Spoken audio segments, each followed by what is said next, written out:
Olá, durante esse período de estudo remoto, eu, juntamente com o João Antônio e o Miguel Correia, e o Marcos Christian, realizamos um trabalho com o intuito de demonstrar o efeito da pandemia sobre a produção, a oferta e os preços das hortaliças no atacado e no varejo.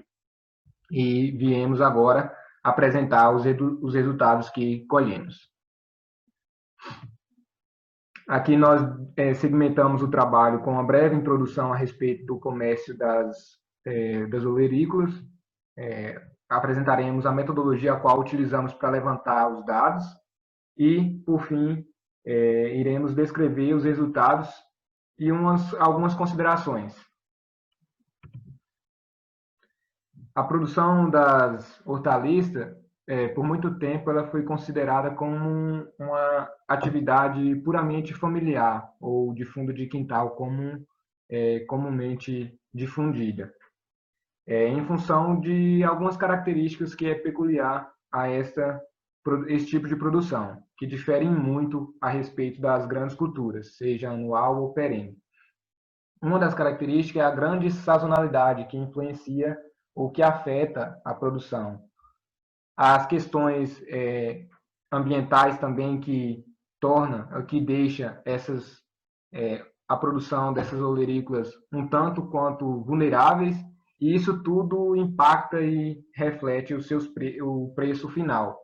Assim também como a demanda por uma mão de obra qualificada, tecnificada, somando essas características que é intrínseca à produção das olerícolas, faz com que o preço seja um reflexo de toda essa necessidade, e que é diferente de uma outra cultura. Esse conceito de que a olericultura é uma atividade puramente familiar e de fundo de quintal é um conceito deturpado do que realmente é, já que, como mostramos no nosso trabalho, no nosso relatório, que em algumas consultas mostra que chega a movimentar em torno de 95 bilhões por ano esse mercado. Em relação à pandemia, como é o objetivo do trabalho, é mostrar como que isso afetou ainda mais a relação dos preços das culturas as quais a gente estudamos.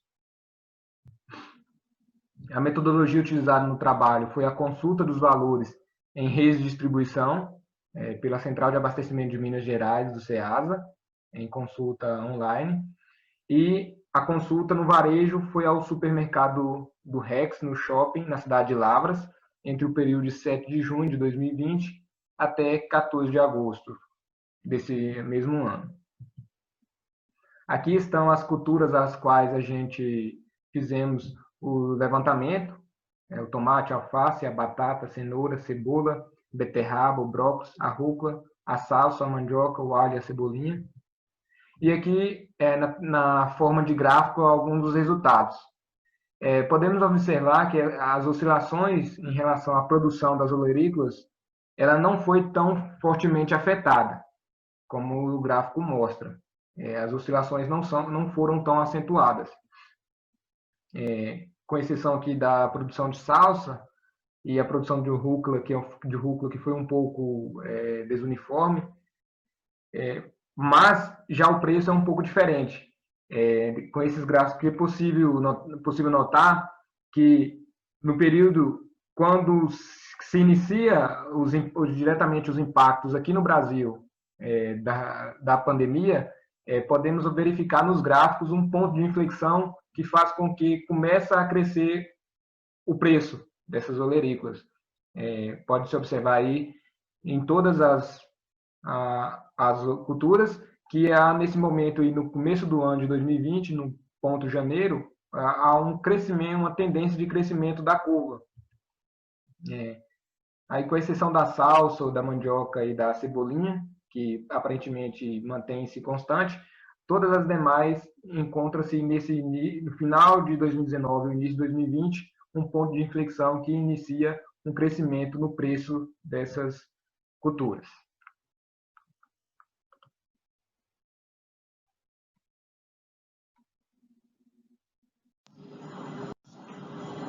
Bom, meu nome é Miguel e vou dar prosseguimento na apresentação.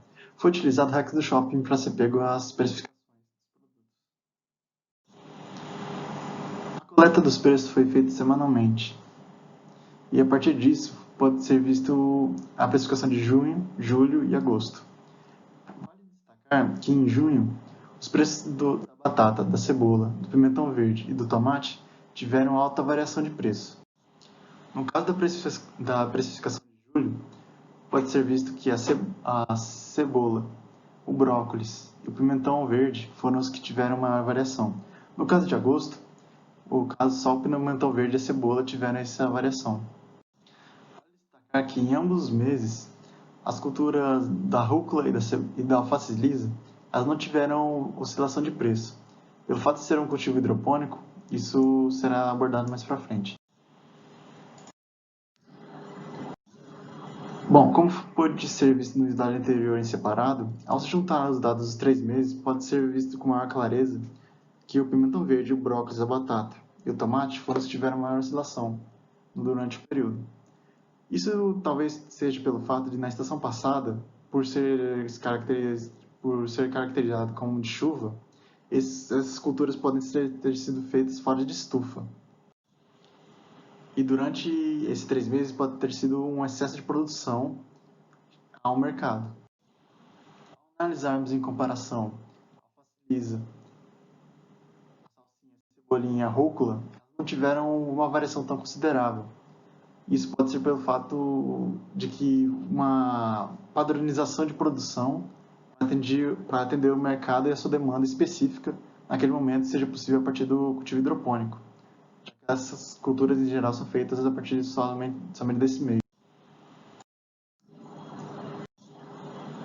A partir dessa análise, é possível ressaltar que existem diferentes resultados no varejo e no atacado. No varejo, cultivos hidropônicos, que em geral apresentaram precificação estática, como geralmente seria o caso da alface lisa, da rúcula, da salsinha e da cebolinha. Já no caso de cultivos que, em geral, são caracterizados por serem de campos, que, como no caso, pode ser visto como pimentão verde, brócolis, batata e tomate, eles apresentaram uma variação considerável nos preços. E grande parte disso talvez seja pelo fato da dinâmica da oferta e da demanda, isso influenciando diretamente no ciclo de produção de cada cultura. No caso do atacado, os cultivos hidropônicos apresentaram um aumento pontual, não ressaltando grandes diferenças da variação de preço. Já no caso do cultivo, que seria em geral caracterizado como de campo, como pimentão verde, brócolis, batata e tomate, eles apresentaram uma depreciação variável. Pelo fato de muitas vezes serem comercializados em grandes quantidades, eles tiveram um impacto direto da oferta e da demanda do ciclo de produção, aliado nas dinâmicas do município, em que quando se tem fechamento de feiras, quando se tem fechamento de supermercados, isso interfere diretamente na questão da quantidade efetiva de produção, com que isso deprecia muito o preço final da produção. No caso, pode ser dito que o atacado sofreu significativamente com o impacto da pandemia, que teve grande restrição comercial.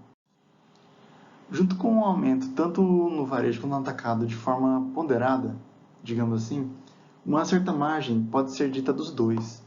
Devido ao fato de, no início dessa pandemia, o dólar ter aumentado o preço, a grande parte dos fertilizantes e defensivos utilizados em ambas as culturas, tanto hidropônica quanto em campo, estão de fora. Isso faz com que o dólar, pelo fato dele ter aumentado cerca de 25%, a longo prazo espera-se um incremento na variação ainda mais em todos os produtos do varejo, tanto do atacado.